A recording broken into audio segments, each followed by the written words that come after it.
différence entre un événement aigu ou un événement chronique. L'événement aigu, c'est qu'il n'y a pas d'hypertrophie ventriculaire droite, donc une épaisseur de la paroi libre inférieure généralement à 5 mm. Des pressions pulmonaires qui sont toujours inférieures à 60 mm de mercure, ou une vitesse max, un Vmax de l'IT inférieur à 3,5 mètres par seconde. La plupart du temps, Guillaume vous en reparlera, c'était normalement le premier topo, c'était la physiopathologie du cœur droit, mais il va vous en reparler ensuite. Un cœur droit est post-charge intolérant et est incapable de générer une pression supérieure à 60 mm de mercure en aigu. Et puis le signe de McConnell qu'on retrouve dans beaucoup de littérature comme étant très spécifique, pas toujours très facile à observer, qui témoigne de la forme aiguë, qui est une hypocinésie prononcée de la paroi libre du ventricule droit, alors que généralement l'apex du ventricule droit garde une contractilité, autrement dit le strain longitudinal du ventricule droit est préservé au détriment des autres contractions. En chronique, on va avoir une hypertrophie ventriculaire droite qui est définie donc par une épaisseur de la paroi libre du VD supérieure à 5 mm, généralement une hypertrophie atriale droite qui n'est pas toujours présente dans la forme aiguë, mais ce n'est pas un signe qui est quand même très spécifique. Et là, on va pouvoir observer des pressions élevées avec une Vmax supérieure à 3,5 ou une PAP supérieure à 60. Dites-vous bien que si vous avez un cœur droit aigu de novo avec une PAP à 80 mm de mercure, peut-être il y a un événement aigu, mais il y a au moins à minima un événement chronique surajouté. Alors c'est soit il y a une EP surajoutée ou un événement infectieux surajouté, soit c'est une décompensation d'une hypertension artérielle pulmonaire du groupe 1, ça sera l'objet également d'une des présentations de cet après-midi. Mais en aigu, vous ne pouvez jamais avoir plus de 60 mm de mercure de PAP systolique. Alors, quelles sont les étiologies devant ces surcharges barométriques? Bien sûr, c'est toute la maladie thromboembolique, l'embolie pulmonaire, la thrombose chronique de l'artère pulmonaire, les causes plus rares dont vous a parlé Nicolas, comme l'angiosarcome de l'artère pulmonaire, et puis la sténose valvulaire pulmonaire, il faut quand même s'en assurer. C'est rare qu'elle soit passée inaperçue jusqu'à l'âge adulte, mais ça peut arriver. Ensuite, vous avez des hypertensions qui sont les hypertensions du groupe 3 et du groupe 5, les hypoxémies chroniques ou les pathologies pulmonaires aiguës ou chroniques. Et puis, vous avez le groupe 2, de loin le plus fréquent, du fait d'une hypertension post-capillaire. Alors attention à des aspects trompeurs, insuffisance cardiaque à fraction d'éjection préservée, pas toujours très évidente à diagnostiquer en échographie si on n'est pas un astre de l'évaluation de la fonction diastolique ou si on est dans une situation où l'évaluation des pressions de remplissage est en zone grise. Donc c'est reconnu maintenant comme étant une cause très fréquente d'hypertension pulmonaire. Et puis l'insuffisance mitrale aiguë qui peut très vite se manifester sous la forme d'une hypertension artérielle pulmonaire. Et puis, comme l'a dit Nicolas, les syndromes d'hyperdébit. Donc, de toute façon, quand on est devant un cœur pulmonaire barométrique aigu, le cathétérisme cardiaque initial est obligatoire dans la quasi-totalité des cas, à moins d'avoir une étiologie absolument évidente et dont on est sûr qu'elle est pure, comme une IM aiguë par exemple. Mais en règle générale, on va rentrer dans la stratégie diagnostique des hypertensions pulmonaires avec ces différents. La deuxième grande famille, ce sont les surcharges volumiques du ventricule droit, avec essentiellement donc des étiologies valvulaires, on va le voir. Quels sont le contexte évocateur? C'est bien sûr tout antécédent d'endocardite du cœur droit, d'endocardite tricuspidienne, donc toxicomanie, sepsis, un souffle connu, un traumatisme.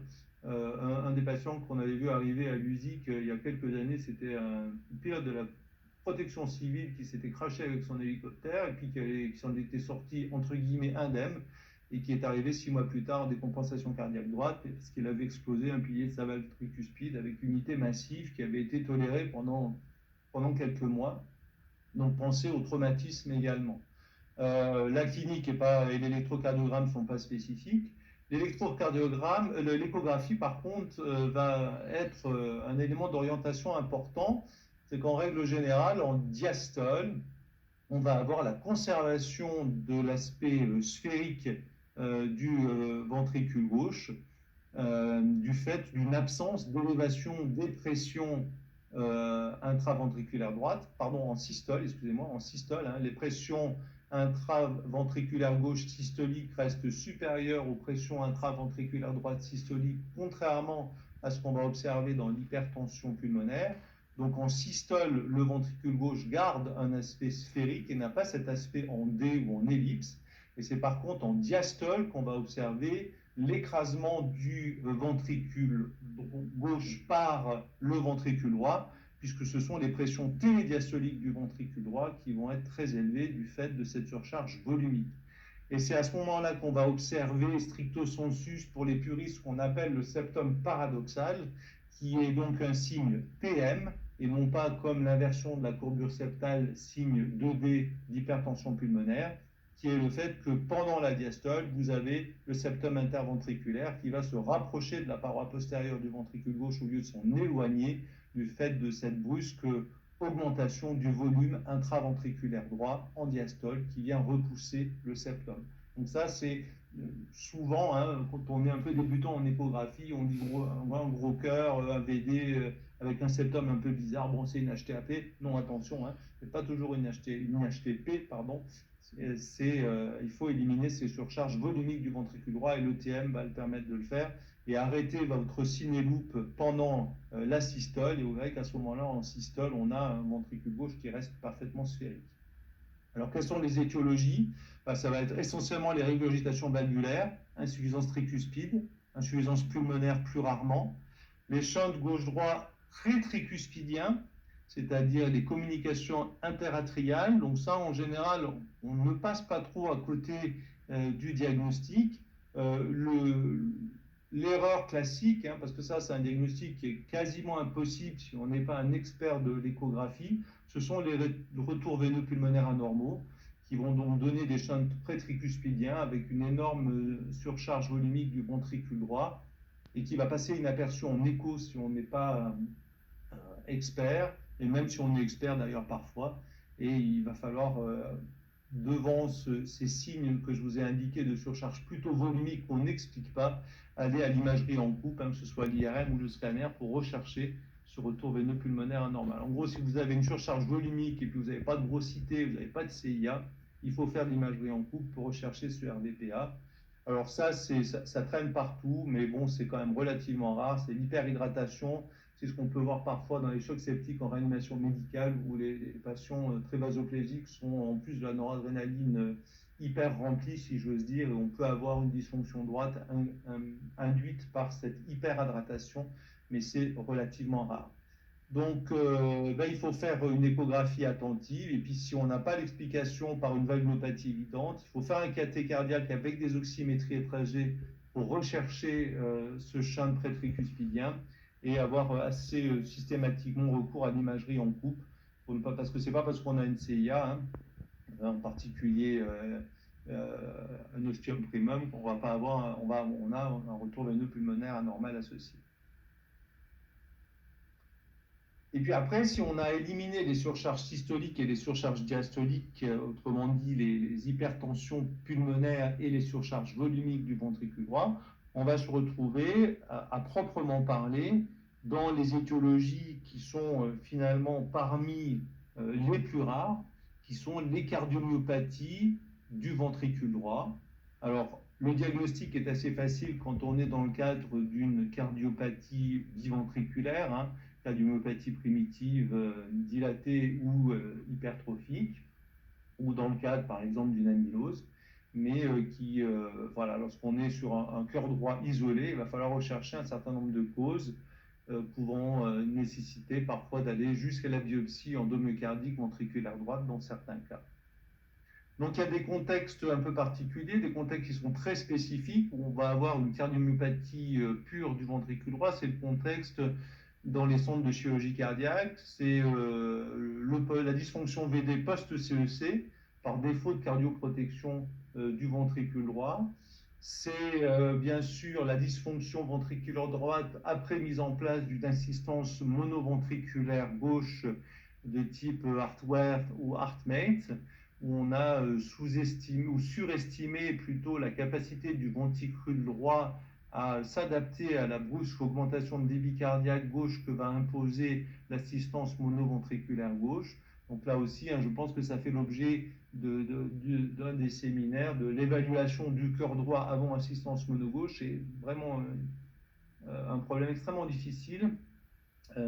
Et puis il y a le post-greffe cardiaque également, c'est la dysfonction aiguë du greffon post-greffe cardiaque. Mais là on est, je dirais, c'est une pathologie aiguë du muscle ventriculaire droit, mais pour laquelle on est directement orienté par le contexte du patient. On va chercher des antécédents familiaux, bien sûr, de cardiomyopathie, et en particulier des antécédents familiaux de mort subite, qui pourraient orienter vers une dysplasie ventriculaire droite arythmogène. On va rechercher bien sûr des cardiotoxiques, mais en général, ce n'est pas des cardiotoxiques du ventricule droit, on va avoir une atteinte biventriculaire. Un contexte infectieux ou viral, il est décrit, il y a des case reports faisant état de myocardite ventriculaire droite isolée, documentée par biopsie endomyocardique et avec prolifération virale, donc tout bien documenté comme dans les livres, avec un ventricule gauche qui est épargné. Donc il faut savoir que ça existe. Personnellement, je n'en ai jamais vu, mais vous retrouvez dans la littérature quelques case reports de myocardite isolée du ventricule droit. La clinique, elle ne va pas être spécifique, ça va être des signes d'insuffisance cardiaque droite. L'ECG peut avoir des signes, peut vous aider dans l'orientation. Et je vous montre ici quelques exemples qui sont cités, qui sont mis en exergue dans le document de référence que je vous ai mis en fin de présentation. Des signes électro qui ont une valeur d'orientation. Le premier, bien sûr, c'est les classiques signes de la dysplasie ventriculaire droite, avec une espèce de bloc de branche droit atypique, des anomalies de repolarisation dans le territoire antérieur à type dont T négative dans les dérivations antérieures, mais pouvant être relativement étendues. Et puis, si vous avez énormément de chance, personnellement, je l'ai vu que 2 fois en musique arriver, c'est cette onde epsilon, donc cette petite activité électrique fragmentée post-QRS qui correspond aux dépolarisations, aux post-dépolarisations du ventricule droit, qui est l'équivalent macroscopique des potentiels tardifs ventriculaires droits qu'on observe dans la dysplasie arythmogène, peu sensible, mais par contre très spécifique si vous avez la chance de l'observer. Deuxième, c'est l'amylose. Alors là encore, c'est cité dans le document de référence, mais personnellement, je n'ai jamais vu d'amylose isolée du ventricule droit, que ce soit une amylose AL ou une amylose TTR sauvage, sénile ou héréditaire. Généralement, c'est biventriculaire, mais outre l'hypertrophie ventriculaire gauche, ça pour se rappeler de ces signes relativement évocateurs de l'amylose, avec ce paradoxe d'une hypertrophie ventriculaire gauche colossale ou biventriculaire importante lorsque l'on fait l'échographie et qui va s'accompagner d'un microvoltage à l'électrocardiogramme, en particulier dans les dérivations V1, V2, avec cet aspect de pseudonécrose antérieure et souvent de bloc de branche gauche. Et puis la troisième pathologie qu'il faut évoquer, parce que là on sait maintenant qu'elle est beaucoup plus fréquente que ce qu'on le savait autrefois à partir du moment où on fait systématiquement des IRM dans toutes ces cardiomyopathies, c'est l'atteinte cardiaque pure isolée d'une sarcoïdose sans atteinte pulmonaire ou ganglionnaire associée, avec un électrocardiogramme qui est peu spécifique, mais qui doit être évocateur si on a chez un même patient l'association à la fois de type de troubles de conduction à type de BAV et de troubles du rythme ventriculaire, puisque vous avez dans la sarcoïdose active la présence de troubles de conduction majeurs doit conduire non seulement à l'implantation d'un pacemaker, mais d'un défibrillateur du fait du risque de mort subite. Et c'est là où la biopsie endomyocardique ventriculaire droite et l'IRM peut avoir donc un intérêt, mais donc savoir y penser à cette sarcoïdose pure du ventricule droit. Les éléments clés du diagnostic, ça va être bien sûr l'étude de la morphologie du ventricule droit, la structure de la paroi, mais ça en échographie, ou une paroi qui va être amincie la plupart du temps, ou au contraire hypertrophiée lorsque l'on est dans le cadre d'une amylose, et puis étudier bien sûr, selon les paramètres que vous connaissez bien, l'ensemble des items de la fonction systolique du ventricule droit, à la fois en visuel, le TAPS et le pic de vélocité systolique, et puis le strain global maintenant qui fait partie, strain VD, des éléments diagnostiques. Donc, je vous rappelle, hein, je pense que vous les connaissez tous, hein, les valeurs normales du TAP supérieures à 18 mm, le pic de vélocité systolique supérieur à 10 cm/s et le strain global du ventricule inférieur à -20. Et puis c'est là où l'IRM va être, si on a éliminé d'autres étiologies barométriques ou volumiques de défaillance droite, l'IRM va être capital dans le diagnostic de ces cardiopathies. Alors, qu'est-ce qu'on va rechercher? Ben voilà, je vous l'ai dit, hein, l'infarctus du ventricule droit, la cardiopathie ischémique, on a évoqué au tout début, les cardiomyopathies, dilatée ou hypertrophique biventriculaire, la dysplasie, les cardiopathies spécifiques, la cardiopathie rythmique, mais là encore, souvent, ça va être biventriculaire. Ce contexte très particulier des centres de chirurgie cardiaque, post-CEC, post-LVAD, post-transplantation.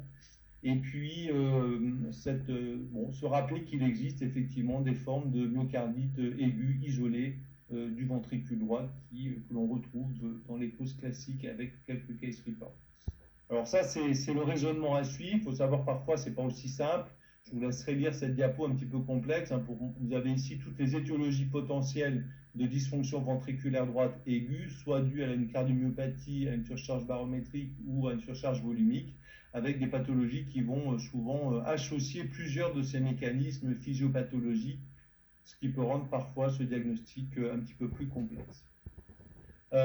Il me reste 5 minutes, donc on est tout bon pour vous faire une introduction au topo suivant, avant que Guillaume Schurz approfondisse plus en amont, enfin de manière plus approfondie, la physiopathologie du ventricule droit. Il faut se rappeler les 3 particularités physiologiques du ventricule droit. Le ventricule droit, il est post-charge intolérant, on l'a dit, hein. Si vous regardez ici le volume d'éjection systolique d'un ventricule gauche, il va être très très peu varié en fonction de la post-charge. Hein. Quand vous avez 18 de tension et que vous faites un effort, ce n'est pas ça qui va altérer sensiblement votre volume d'éjection systolique VG. Par contre, le ventricule droit voit son volume d'éjection systolique s'effondrer et est incapable de générer donc un débit lorsque les pressions augmentent. On l'a évoqué en disant qu'on ne peut pas trouver d'hypertension pulmonaire à 80 sur une embolie pulmonaire aiguë. La deuxième chose, c'est que le ventricule droit est précharge relativement indépendant. Ça sera précisé tout à l'heure avec quelques subtilités, en particulier lorsqu'il y a des pathologies pulmonaires aiguës. Mais il faut oublier le concept que l'on avait autrefois de remplir un ventricule droit défaillant. Et on sait maintenant que c'est parfaitement délétère. Un ventricule droit, il doit être ovolémique. Et vous avez peu à gagner en volume d'éjection systolique ventriculaire droit et en inotropisme ventriculaire droit à surcharger un ventricule droit. Et sur un ventricule droit qui est défaillant, on sait au contraire que l'hypervolémie va être très délétère pour ce ventricule. Donc la plupart du temps, hein, vous le savez, ça va être plutôt soulager ce ventricule droit par des diurétiques. Et nous, dans nos pathologies de cardio, jamais rien à gagner à remplir un ventricule droit. Donc ce serait vraiment un concept qu'il faut oublier. Et puis troisièmement, je vous rappelle que le VD, il a une très bonne tolérance à l'ischémie et c'est un des cas où on va aller déboucher une coronaire droite 24 ou 48 heures après la phase aiguë lorsqu'on a une défaillance droite sur un infarctus du VD. Vous savez, on peut largement dépasser les délais des recommandations de la déthrombose d'une artère du cœur gauche, puisqu'on va gagner sur ce VD parfois jusqu'à 48 heures, voire 72 heures après l'infarctus du ventricule droit. Voilà. Alors, je vais passer très vite sur cette diapo. C'est la stratégie thérapeutique d'une dysfonction ventriculaire droite aiguë. Donc, l'évaluation telle que vous l'a évoqué Nicolas. Bien sûr, identifier une cause. Donc, c'est la démarche diagnostique basée sur la physiopathologie, sur charge barométrique, sur charge volumique, problème rythmique ou bien, en dernier lieu, une pathologie du ventricule droit. Optimiser la volémie, donc les diurétiques et exceptionnellement le remplissage. On vous dit ici être vraiment très prudent sur le remplissage. La plupart du temps, il faut l'éviter, sauf si on est dans un cas d'hypovolémie majeure, ce qui peut parfois arriver lorsque le patient a été un peu oublié au fond d'une unité sous forte dose de diurétique. Et puis après, on a l'usage des amines. Je ne développe pas puisque ce sera évoqué par le professeur Saval par la suite. Et puis ensuite éventuellement les médicaments spécifiques de l'hypertension pulmonaire du groupe 1, donc de l'HTAP. Donc en conclusion, le cœur droit aigu, c'est une situation qui est relativement fréquente.